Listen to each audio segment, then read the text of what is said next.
All right, so we have Orlando. He's an Arsenal fan. He's been supporting Arsenal for the past 20 years or thereabout, and he's here on Match Day Live. And of course, it's game week 6, and they are so excited. They left it late to win the match. But Orlando, what's the feeling like for you today, bro? Well, today I'm very excited because you can see the first half was so great. We create more chances, we scored goals, and second half was a bit difficult for the team. But I'm glad at the end of the day we did what we always do. We are gunners. Yeah. All right, we are going as that's what Orlando is saying. They left it very late. Orlando, just like you said, the Arsenal were really high, pressing high in the first half. They got all the possession. They created a lot of chances, but in the second half, the opposite was the case. What actually happened? Did they lose their groove, or what happened?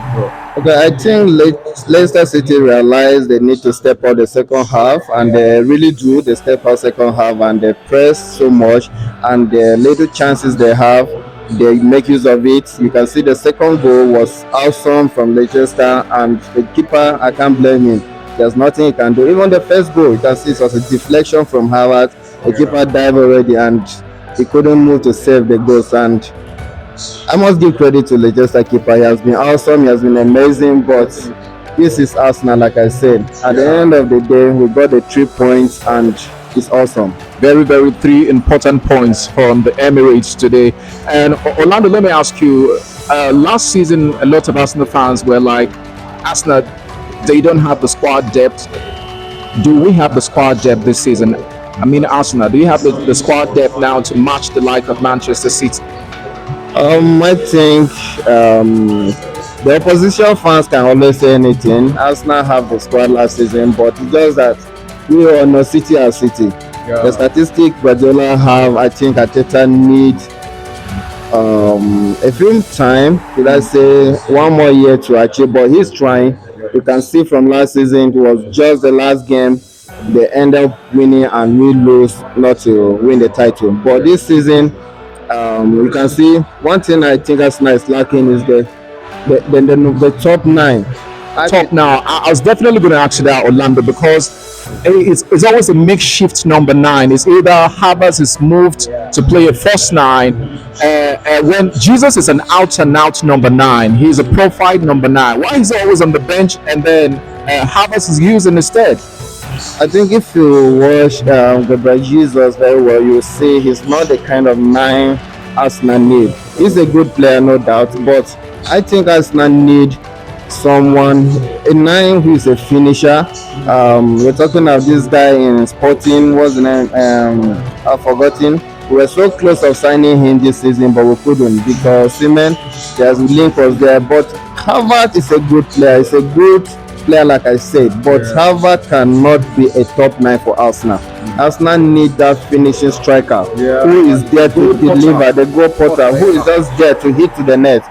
We don't need a skillful, we just need a 9 who is always eager to score and who cannot see the net and miss. Well, Orlando, how excited are you about today's performance? Just be honest with me. Are you really excited about that? Because you left it late to win the match. Or the performance today, are you quite excited? Well, I must say, I give kudos to the players. They really play very well. But I think it's high time Arteta know that Nwaneri is a perfect replacement for Martin Odegaard. Because playing Gabriel Martinelli, and I think Trossard is not someone who can put to play the number 10. He's good player, but Trossard hold on the ball. He cannot create the chances that Nwaneri did. So it's time to bench Martinelli, put Nwaneri to play the 10 for us because he dribble, he create chances, and he has accuracy. He's just a perfect replacement. As we miss Martinelli, Nwaneri should be starting for us. All right, definitely. I'm talking to Orlando, a die-hard Arsenal fan, and he's quite excited about the outcome of the road. The 3 points, very, very critical. If you want to lift the EPL, you don't really need to be sluggish. You just have to build up points from now until the season is over. Where I'll be letting Orlando go, but Orlando, before I just let you go, bro, what's the target like for Arsenal? Is it the Champions League or the EPL this season? And tell me who's going to win the EPL this season, bro. Be honest with me.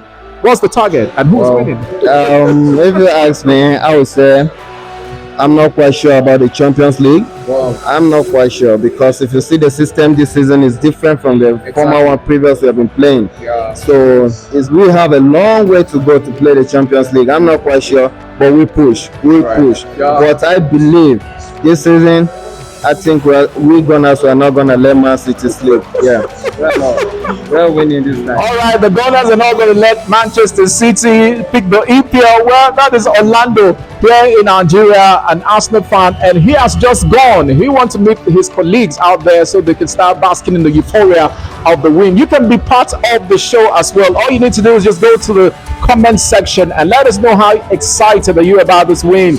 And let's know if Arsenal has all it takes to go all out and win the EPL. Well, this is Soccer Street Voice, and my name is Raymond. Thank you for staying with us. Bye.